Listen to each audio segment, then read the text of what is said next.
Orang sering mengajak jalan anjing. Gadis ini mengajak jalan kalajengking. Teman sekelas mengatakan dia aneh. Jadi mereka menekannya ke dinding.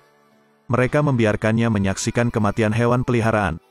Rabu berlutut di depan kuburan kalajengking. Ini akan menjadi terakhir kalinya dia menangis.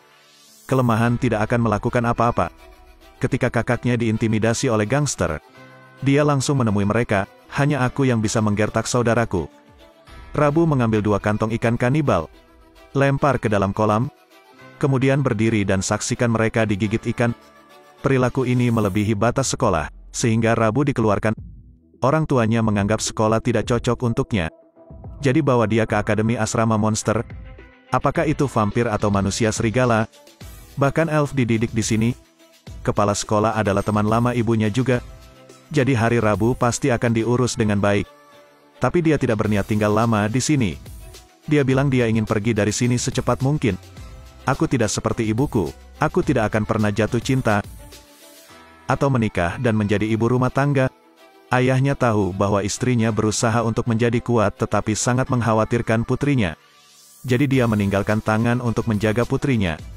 Tapi di hari pertama sekolah, dia menemukan cara untuk membuat musuh di mana-mana. Guru, kapan saya akan memiliki lawan yang nyata?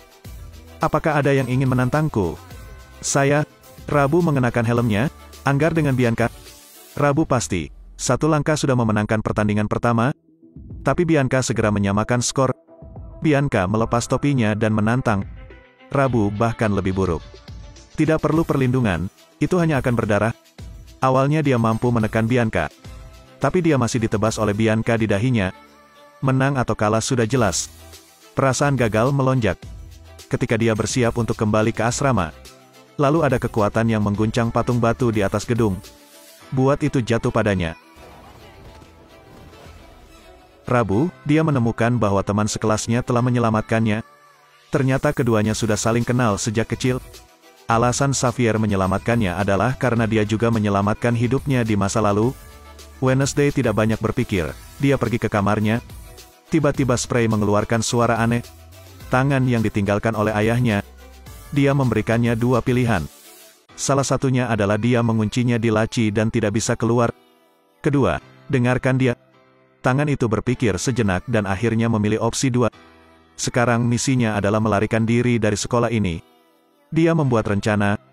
Ketika kepala sekolah membawanya ke psikiater, dia pergi ke kamar mandi, buka jendela, lari ke lantai atas, geser ke bawah pipa untuk mendarat. Tapi karena terlalu memperhatikan kepala sekolah, Wednesday bertemu dengan seorang pekerja. Dia melihat dia meninggal dalam kecelakaan lalu lintas.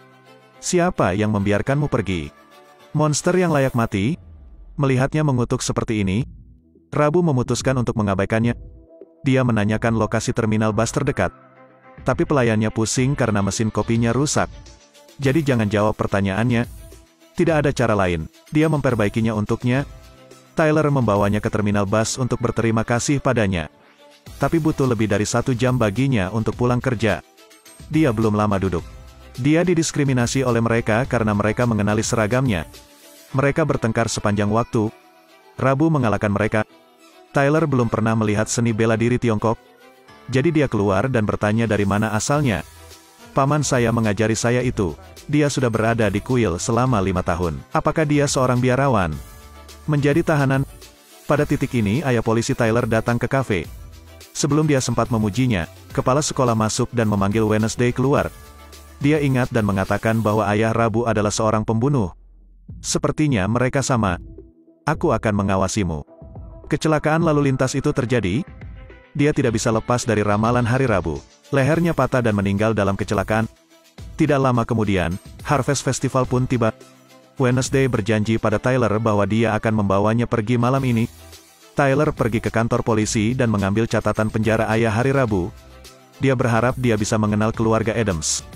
Tapi mereka belum masuk ke dalam mobil. Kemudian mereka yang dipukuli datang dengan tongkat baseball. Keduanya berbaur dengan kerumunan untuk memotong ekor mereka. Dia menabrak seorang siswa. Sebuah adegan muncul di benaknya. Tampaknya semacam ritual sedang disiapkan. Dan dia juga akan kehilangan nyawanya. Dia mundur dari rencana pelariannya, tetapi membantunya. Aku tidak tahu bagaimana menjelaskannya, tapi kau dalam bahaya. Saya pikir Anda mengatakan sebaliknya. Tiba-tiba, dia menembaknya. Kemudian ambil gambar dari buku nubuatan. Itulah ramalan yang ditinggalkan ibunya 25 tahun lalu. Begitu gadis di foto itu tiba di Akademi Monster, semuanya akan hancur. Jadi dia harus segera membunuh hari Rabu. Saat ini, Wednesday mengerti bahwa patung batu itu juga dihitung olehnya. Di saat bahaya, seekor binatang buas berlari keluar dan meraih jantungnya. Dia melihat lagi pada hari Rabu, lalu segera pergi. Dia mengira sekolah itu membosankan, tetapi dia hampir mati 2 kali.